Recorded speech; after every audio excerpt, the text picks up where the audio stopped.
اور کس طرح اس عجیب انقلاب کو دل سے فراموش کر سکتے ہیں۔ شہزادہ محمود آج ایک ایسے مکان میں رہتا ہے جہاں ان کے بڑوں کا ایک کمین سے کمین غلام بھی رہنا پسند نہ کرتا۔ نہ پکی دیوار ہے، نہ پکی چھت ہے، نہ پکا صحن۔ کچی مٹی کی دیواریں ہیں جن میں کوئلہ اور ٹھیکریوں کی بچی کاری ہے، اور جن پر بارش کی بوندوں نے خاک کے ذروں کو چیر چیر کر گلگاریاں بنائی ہیں۔ شہزادہ محمود کو آج وہ کھانا ملتا ہے جو اس کے بزرگوں کے خدمتگاروں نے کبھی نہیں کھایا تھا۔ وہ سوکھی روٹیاں چٹنی سے کھا لیتا ہے، وہ ابالی دال سے پیٹ بھر لیتا ہے، اور یہ بھی میسر نہ آئے تو اپنے معصوم بچوں کو تسلی دیتا ہوا فاقے میں پڑھ کر سو جاتا ہے۔ شہزادہ محمود کے پاس نہ کم خواب کے کپڑے ہیں، نہ ظریفت کے۔ وہ اور اس کے بچے پیوند لگے ہوئے گاڑھے کزی کے کپڑے پہنتے ہیں، اور سردی آ جائے تو پھٹی ہوئی گدڑیوں اور بوسیدہ کمبلوں کو اوڑھ کر رات بسر کرتے ہیں۔ آج جبکہ دسمبر 1918 عیسوی کا مہینہ ہے، دہلی میں نیشنل کانگریس اور مسلم لیگ کے جلسے ہو رہے ہیں، اور بیرونی مہمان گرم کمروں میں قیمتی لحاف اور قیمتی کمبل اوڑھے پڑے سوتے ہیں۔ آج گورنمنٹ ہاؤس میں ہندوستان کے حکمران آگ کی انگیٹھیوں کے آس پاس کرسیوں پر لیٹے باتیں کر رہے ہیں۔ ٹھیک آج ہی کے دن شہزادہ محمود اور اس کی طرح سینکڑوں شہزادے ٹوٹے پھوٹے مکان میں گیلی اور ٹھنڈی خاک پر بوریے بچھائے اور پھٹی ہوئی رضائیاں اوڑھے بھوکے پیاسے پڑے ایڑیاں رگڑتے ہیں۔ اس کو کچھ بہت دن نہیں ہوئے، صرف 60 برس کا زمانہ گزرا ہے کہ اسی دہلی میں لال قلعہ آباد تھا۔ اس میں شہزادہ محمود کے بزرگ شال دو شالے اوڑھے، سونے چاندی کی مسہریوں میں پاؤں پھیلائے، بے غل و غش پڑے سوتے تھے، اور ان کو یہ کیفیت خواب میں بھی نظر نہ آتی تھی کہ ان کی اولاد ایک دن محتاجوں اور بے کسوں کی زندگی بسر کرے گی۔ اگر ان کے خواب میں یہ حالت کبھی آ جاتی تو وہ ضرور ایک نوشتہ موجودہ دہلی کے عیش پرستوں کو لکھ جاتے کہ وقت کی گردش کو ہمیشہ یاد رکھنا۔ شہزادہ محمود کے بچے اگر اپنے بڑوں کا پہلا وقت یاد کر کے کہیں کہ ہم کو بھی 2 شالے منگوا دو، اور ہم کو بھی سنہری روپہلی مسہریاں بنوا دو، ہم بھی سونے چاندی کے برتنوں میں پلاؤ قورمے کھائیں گے، ہم کو بھی ہندوستان کے راجہ نواب صاحب عالم پناہ کہہ کر اور جھک جھک کر سلام کریں، تو بیچارہ محمود سوائے اس کے کہ آنکھوں میں آنسو لے آئے اور آسمان کو دیکھ کر کلیجہ محسوس لے، اور کیا خاک جواب دے سکے گا۔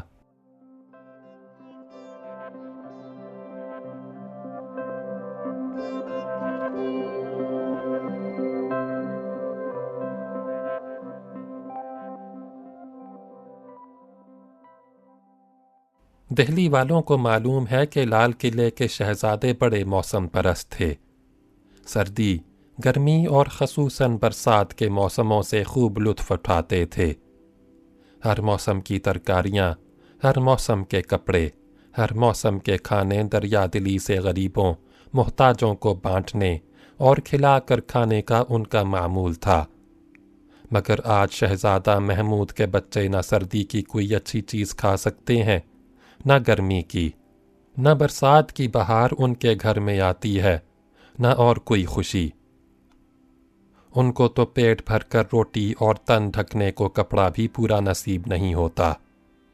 وہ بالکل بھول گئے کہ ہم شہزادے ہیں۔ ان کو بالکل یاد نہیں کہ ہم اس دہلی اور ہندوستان کے بادشاہ تھے۔ آج تو وہ سمجھتے ہیں کہ ہم ایک خدمتگار باپ کے بچے ہیں جو 10 روپے مہینے کا نوکر ہے، جو صبح اندھیرے سے نوکری پر جاتا ہے اور رات کو اندھیرے میں واپس آتا ہے۔ ان بچوں کو اس کی خبر نہیں کہ ان کے بڑے عید کے دربار کرتے تھے اور لاکھوں روپے اور شال 2 شالے غریبوں کو تقسیم کرتے تھے۔ وہ تو یہ جانتے ہیں کہ کسی عید میں ان کو نئی جوتی نصیب نہیں ہوتی اور نہ کوئی نیا کپڑا بنتا ہے، کیونکہ ان کا باپ کہتا ہے کہ بیٹا اب کی جوتی اور کپڑا مہنگا ہے۔ میاں نے تنخواہ جو دی تھی وہ آٹے والے کے پاس چلی گئی اور پھر بھی اس کا قرضہ باقی رہ گیا۔ خدا دے گا تو تم کو چوک پر سے پرانی جوتیاں خرید کر لا دیں گے، اور وہ انہی کہنا اور پرانی جوتیوں کے شوق میں انتظار کا زمانہ خوشی سے کاٹ دیتے ہیں۔